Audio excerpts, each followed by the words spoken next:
Ladies and gentlemen, those who just follow me on YouTube, welcome to the ZX9 that I now own. I'm just doing a little walk around at the side of the road, as you do, like a normal person. Apologies if the cars are a bit loud, but can't really control that, so...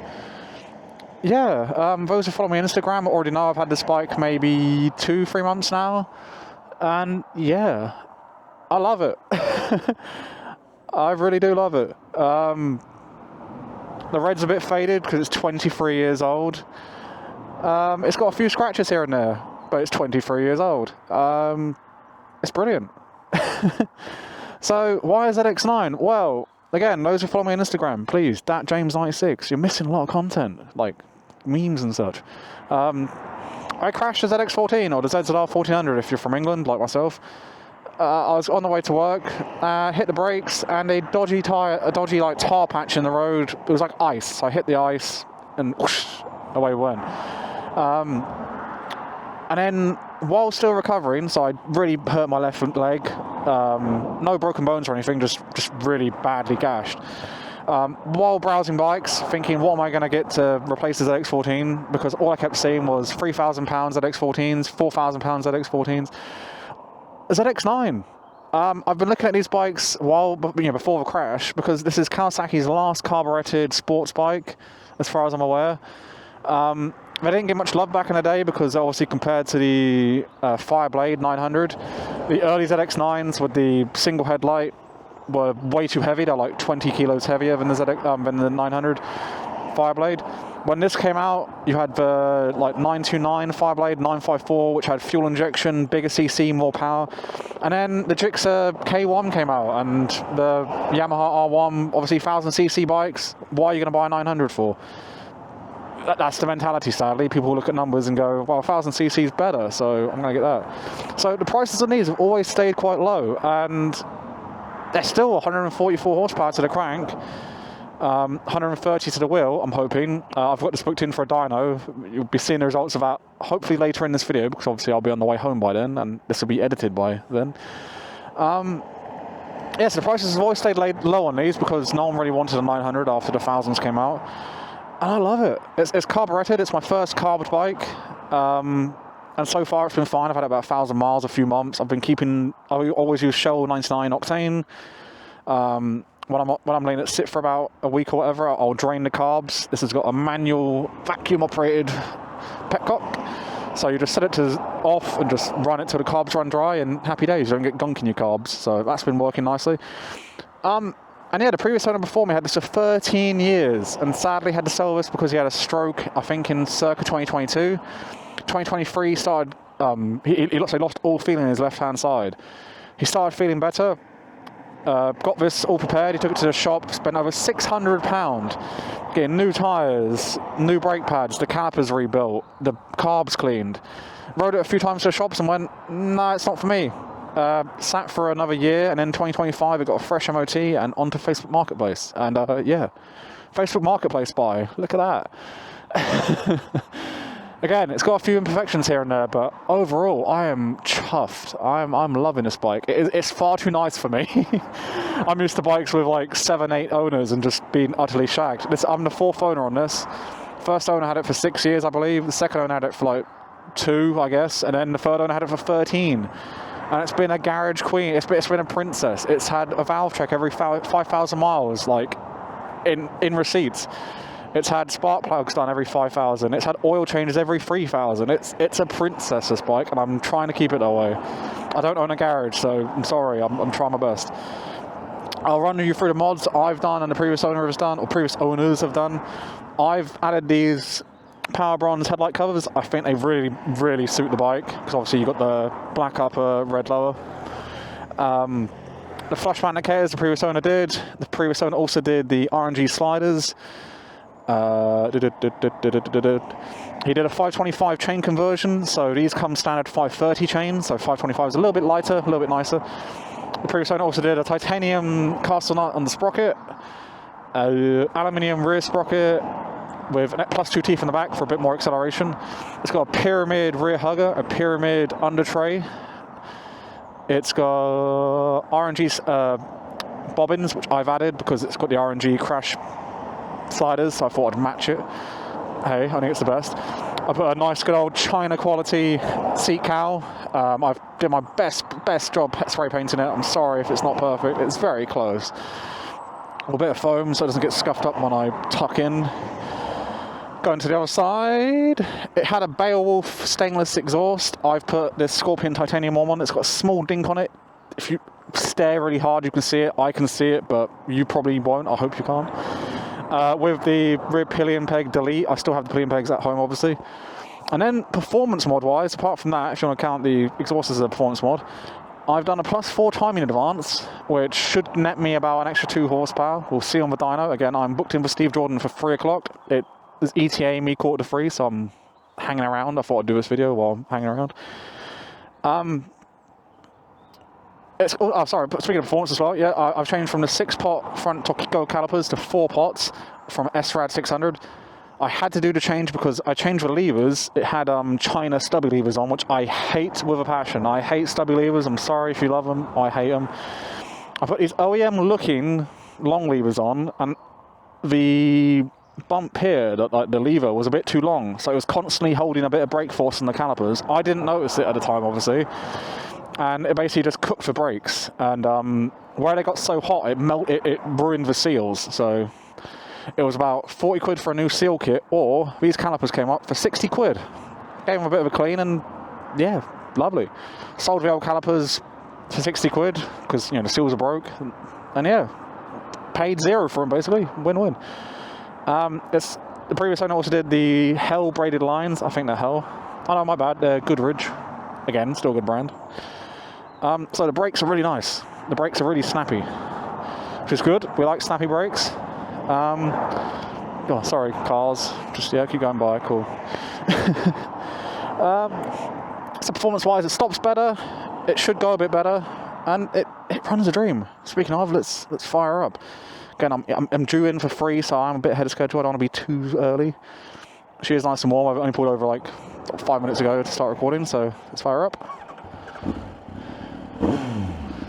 Give her a few little revs. I don't want to rev too much. I'm in quite a nice little neighbourhood here by the looks of it, but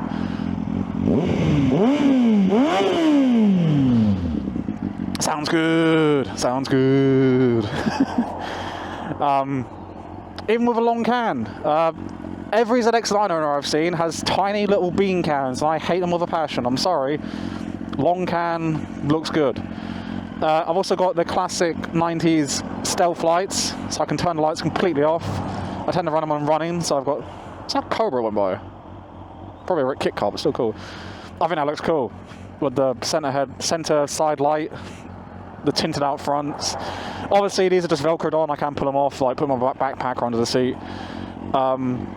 It's also got a Hawk alarm system, which luckily can be turned off quite easily. It's given me no issues so far. It's not killed my battery. So, previous owner had it for 13 years. He never had issues with it. So it's the first aftermarket alarm to not cause some issues, which is nice. Right, shall I stop yapping and get on it? I think so.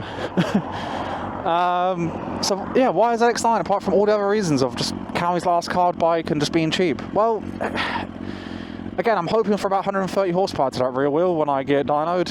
I'll put the numbers on screen now, assuming it didn't explode between my hands. How do we do? Is it 130?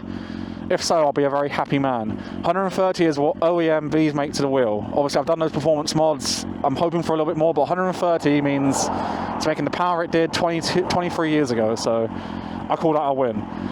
Right, let's get moving. And yeah, for me, 130 horsepower for 200 kilos. Like, these bikes are 205, 206 standard, but obviously I've got a titanium exhaust on her now with no cat. I've ditched the pillion pegs. I reckon we're about 200 kilos with like half a tank of fuel, which 200 kilos, 130 horsepower. What more do you want? Oh, it's got the gear indicator as well. I believe that's a Digitech one. I don't think it's a Hilltech. It's slightly different. And yeah, I just wanted a bike to replace the ZX14 instantly, because obviously I'm a biker, it's what I do. I wanted 2 bikes, one for going to work, one for the weekends. I think 2 bikes is the optimal. Those who have like 20 bikes, just stay quiet in the comments section. Lotuses. and this one just ticks a lot of boxes. The other contenders for fun bikes were obviously another ZX14, but I didn't have £3,000 to £4,000 for a nice one. ZX12s, I looked at a ZX12 a week before this. It looked great in the pictures, and then I got there, it had broken fork seals, a rotten radiator, snapped clips on the fairings. It was a piece of shit. And the guy still wanted 2.7 for it, I think. He could fuck right off. I told him like how rotten it was, and he was like, "Oh, it's fine, mate. It's what we were talking about." It was leaking oil in real time when you like bump the forks. It was crap. And I was really worried this was going to be crap. So this appeared after seeing that ZX12. And it was like 5 minutes up the road. It was in, I'm not going to say where, I don't want to dox myself too hard, but it was 5 minutes up the road. My leg was still very, very open to the elements and just like bleeding and shit every time I bent it.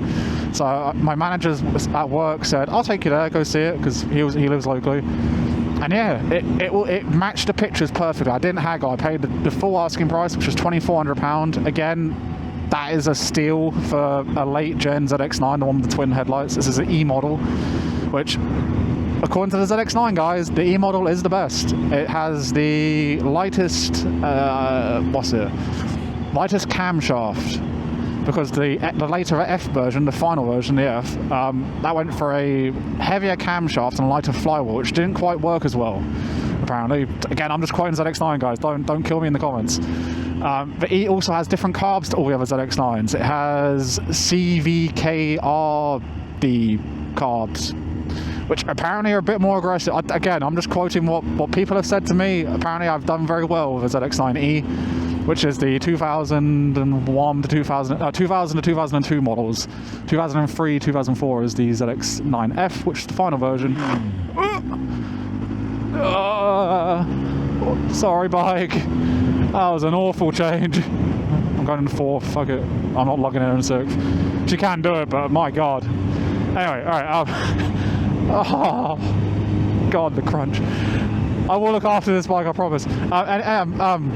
Yeah, so I've got the best ZX9 fully serviced for £2,400 and at 29,000 miles. I've now got nearly 30 on it. That's a steal. I don't care what you say. That's a steal. What more is there to say? It looks beautiful. I was briefly considering as well ZX6s, so either this generation face 636.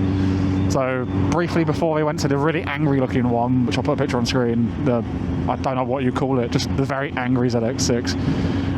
They put the 636 engine into the GUP face, as my friends like to call it, the GUP. It's got a big scoop on the front. It was only for 2002, 2003, I believe, and then 2004, 2005 was the first gen ZX6B, I think the law goes. But again, they were like the same sort of money as this, and a lot more uncomfy. So I'm 6 foot tall. I need some leg room. I need to be able to go somewhere on it. And this bike, I can. I mean, Bennett's, the UK insurer, count this as a sport touring bike, which I won't go that far. It's not that comfy, but you can sit quite upright on it and be quite comfortable. I mean, or you can tuck down and do the whole face down, arse up, going for silly speeds thing. Yeah. It has the boot. All my bikes have got the single seat. Had single seats. The VFR, the ZX14, the Z750. They all have a big bench seat. This has the two seats. It has the one for where the battery goes and the one for the storage. Which is brilliant. I've got a tyre repair kit in the back. I've got the OEM toolkit. I can fit a sandwich and lunch in there if I really want to. It's really nice having a bit of storage. I can fit a bike lock in there. So yeah, for me, this bike just ticks a lot of boxes. It's plenty fast. I love how it looks. It's ZX9s. They're underrated. They were back in the day. They are now. I still think ZX9s they're cool. Call me a Kawasaki fanboy, whatever. I think they're cool. But yeah, I wanted to upload this video just to show that obviously the ZX14 is now gone. Rest in peace. I've made quite a bit of money selling this parts off. I survived the crash. I'm good. So I've now got the Z750S, which is still a trooper. I've got, I think, nearly 6,000 miles on that now since owning it. All I've done is oil changes, brake pads and tyres, and it's had no mechanical issues. I love that bike. It's overdue a valve check, but I haven't had the money for it. I'm paying my dad back for this. I borrowed a bit of money from Dad to get this bike. Dad MVP.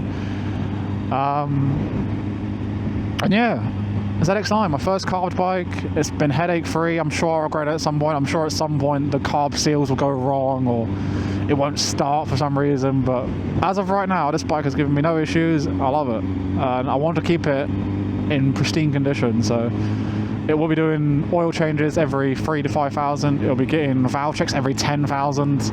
It's not as nice as the 5 before, but again, I'm not made of money, I'm sorry. Spark plugs I can do myself. Spark plugs are really easy on this bike. Oh, another performance mod. Sorry if I'm just making noise suddenly. It's got a K&N air filter as well, so a big reason for this dyno, again, hopefully you've seen the results by now, you'll know it before me. A big thing with this dyno is to make sure this bike's not running lean, because these bikes came lean from factory because this was during the emissions. So you see on the side it says clean Kawasaki clean air emissions crap. These bikes are also fueled quite stingily from factory to get past emissions. So the fact this has a K&N air filter and an aftermarket exhaust, either this bike's been rejetted by the previous owners or she's detonating right now, and I don't know which. I mean, I assume she's running fine. I assume she's been rejetted, because if she was running lean, the idle would hang. You know, she wouldn't be revving out like this. The RPMs return nice and quick, so I don't think she's running lean. But for £85 for a air-fuel ratio run and a power run, £85, it's worth it. It's worth the money in my opinion. So this dyno run wasn't just to see, oh look, I've got 130 horsepower, whoa, big man. It was to make sure this bike's running nicely. I want this bike running bang on, you know. And I believe it is, but for £85, I'd rather trust the computer screen. So fingers crossed. If she's running a bit lean, I just need to go up another size in the jets. If she's running rich, honestly, as long as she's not super rich, I'll leave it. You know, a bit rich is never an issue, just a bit more fuel usage, a bit down on power, but whatever. I'd rather a bit rich and a bit lean. That's my concern, basically. So again, you'd have seen the results by now. If you've made it this far, thanks for watching. I don't want this video being too long. I'm nearly at Steve's. And I'll catch you in the next one.